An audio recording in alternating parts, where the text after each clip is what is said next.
अगर आपने अभी तक हमारा चैनल सब्सक्राइब नहीं किया तो अभी सब्सक्राइब करें और बेल आइकॉन को क्लिक करके हमारी लेटेस्ट वीडियोस के बारे में अपडेट जानें। सब्सक्राइब कीजिए। उन्होंने जो तरक्की की रफ्तार बताई तो सर उस हिसाब से तो पाकिस्तान को आईएमएफ को कर्जा देना चाहिए था। ये हम क्यों और कर्जा ले रहे हैं? ये ऐसे हुक्मरान हैं, खुदा की कसम उसका भी क्रेडिट लेते हैं, कहते हैं देखो कितने लोग हमने बाहर भेज दिए। वो तो भाई बेरोजगारी की वजह से, मजबूरी की वजह से तंग आकर यहां से गए, ये उसका भी क्रेडिट लेते हैं। ये तो मेरे समझ में बात नहीं आई।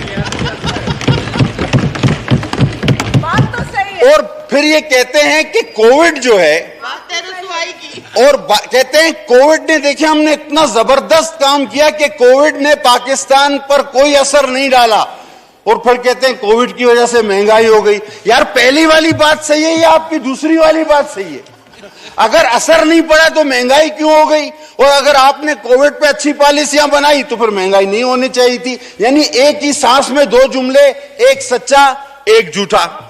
ये कहते हैं हर जगह दुनिया में महंगाई हुई। सर मैं इत्तेफाक से 10-12 दिन एक जाती नोयत के दौरे पे था। वहां पर सर, वो तो खैर बहुत ज्यादा तरक्की याफ्ता मुल्क है, महंगाई वहां भी हुई है, लेकिन वहां कम से कम वेजेस एक मजदूर के, अनस्किल्ड मजदूर के रोज के 20,000 रुपए, रोज के 20,000 रुपए। और कोविड की वजह से वो क्योंकि आधे मजदूर काम पे बुलाते हैं तो आधों को वो घर बैठे पैसे देते हैं। तो ये महंगाई तो आलमी सतह पे हमें एक साथ लेकर करवाते हैं, लेकिन गुर्बत की बात जब आती है, तनख्वाहों की बात जब आती है, तो ये कहते हैं नहीं उसमें पाकिस्तान अलग है। अब जैसे मेरी बहन ने तकरीर की, उन्होंने जो तरक्की की रफ्तार बताई तो सर उस हिसाब से तो पाकिस्तान को आईएमएफ को कर्जा देना चाहिए था।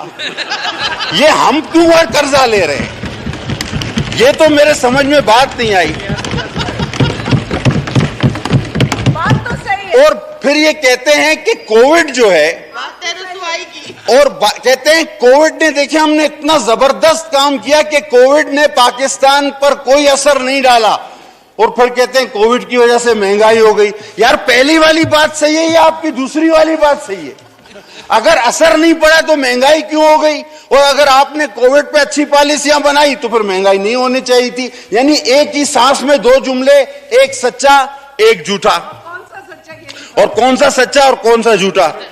अच्छा सर, पेट्रोल वाकई पीपुल्स पार्टी के दौर में एक बुलंद तरीन सतह पे था, लेकिन हमने सब्सिडी दी, हमने अवाम की जेबों पे डाका नहीं डाला। आपको आज तमाम लोगों के ये अकाउंट्स नजर आ रहे हैं ना, फालूदे वाला, और ये बार बार जिक्र होता है। ये जो फॉरेन फंडिंग में क्लर्कों के अकाउंट से पैसे निकले हैं, चपरासियों के, इसका हिसाब कौन देगा भाई? यहां तो अल्लाह बचाए मेरे अजीज दोस्त बैठे हुए हैं 2-4, वरना तो मैं कहूंगा इंसानी कब्रिस्तान लग रहा है ये। कोई नहीं है, खामोशी है, एक हू का आलम है। तो मेरे कुछ बहुत ही मोअज़्ज़िज़ दोस्त बैठे हैं, वरना कोई है ही नहीं, सारे भागे हुए हैं। अच्छा सर, अगर आप इतनी तरक्की कर रहे हैं जितना मेरी बहन ने बताया, सर एक सादा सा सवाल है। मस्ती खान साहब भी बैठे हुए, मुशर्रफ के दौर में थे उस जमाने में, तो देखे भी चुप चुप, तो इन्होंने भी बहुत तालियां बजाई थी। तो आप इतनी तरक्की कर रहे हो और मुल्क में जो आदादो शुमार बताए गए, तो आप हर जमनी इलेक्शन क्यों हार रहे हैं, ये भी बता दो भाई।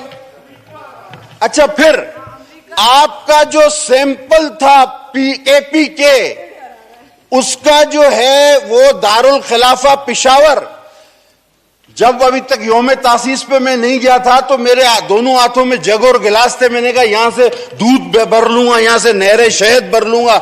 मैं जब वहां गया यौम तासीस पे, मैंने कहा शाबाश है पिशावर के लोगों को, और उन्होंने कुछ ही दिन बाद बता दिया, बोला अल्लाह हाफिज जी बहुत हो गया ड्रामा, चलो। तो जब आपका 13 साल से जहां हुकूमत है आपकी, सॉरी 8 साल से, वहां आप दारुल खिलाफे का इलेक्शन हार जाते हैं और बातें करते हैं कि जी ये तरक्की हो गई और वो तरक्की हो गई। सर इस गवर्नमेंट में नौकरियां मिली हैं, बनीगाला में कुछ लोगों को नौकरियां मिली हैं। और हैरत की बात है कि जो पाकिस्तानी गुर्बत कारोबार बंद होने की वजह से यहां से, जिसको सिंधी में कहते हैं लड पडान, मतलब यहां से चले गए, सब कुछ छोड़ के वो कूच कर गए, उन्होंने वहां नौकरी कर ली, उन्होंने वहां छोटा मोटा बिजनेस कर लिया। ये ऐसे हुक्मरान हैं, खुदा की कसम, उसका भी क्रेडिट लेते हैं, कहते देखो कितने लोग हमने बाहर भेज दिए। और वो तो भाई बेरोजगारी की वजह से, मजबूरी की वजह से तंग आकर यहां से गए, ये उसका भी क्रेडिट लेते। और फिर आपने एक 150 मस्खरों की फौज रखी हुई है, और वो सर मुझे पता है, मैं आ रहा हूं उसी तरफ में, आई कैन अंडरस्टैंड। और सर ये 150 मस्खरों की जो एक फौज है, फौज ना बोलूं, 150 मस्खरे हैं, चलो 150 मस्खरे जो हैं वो हर वक्त एक ही बात करते रहते हैं कि सब कुछ अंधा, सब कुछ अच्छा है, सब कुछ अच्छा है। मुझे मेंगल साहब कह रहे थे कि एक शख्स को अपनी गाय बेचनी थी, उसने एक बंदे को कहा यार ये नहीं बिकती है, बेच दो। तो ले गया मार्केट, उसने कहा सुबह 10 मन, शाम को 10 मन, दोपहर को 10 मन, इस गाय की ये कहानी वो कहानी, इतनी तारीफ की। बंदे ने बोला यार अगर इतनी अच्छी है तो मैं बेचता ही नहीं उसको। तो इनका ये साथ है, ये ना बिकने वाली गाय को भी 30 मन दूध करवा देंगे। तो गाय नहीं बिक रही सर। अब तक आ जाते हैं, वैसे शॉर्ट करना है, बात तो काफी थी। अभी मेरे भाई ने बात शुरू की और उन्होंने कहा कि हमें यह भी नहीं पता कि हम हुकूमत का हिस्सा हैं और ये हुकूमत क्या करना चाहती है। और उसके बाद उसने हुकूमत पे थोड़ी तनकीद की और फिर हस्बे रिवायत अपनी तोप का रुख हमारी तरफ मोड़ दिया। तो यानी ये एक ही तकरीर में दो बातें थे, अजब है तेरी सियासत, अजीब तेरा निजाम, यजीद से भी मरासिम, हुसैन को भी सलाम।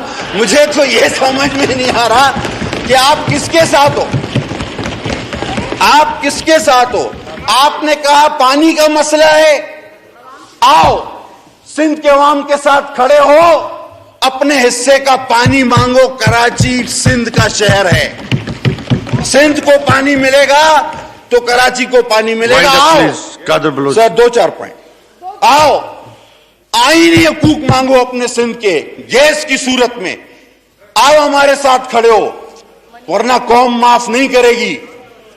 आओ ये छोटी मोटी एक आध मिनिस्ट्री के लिए छोड़ दो, गैस नहीं जलती, डिप्टी तुम्हारे घर में भी गैस नहीं जलती, घर वाले पूछेंगे, भाभी पूछेगी तुमसे भी, लिहाजा निकलो इस हुकूमत से और गैस आईनी तौर पे इस गैस का हक हम लेकर रहेंगे इनसे।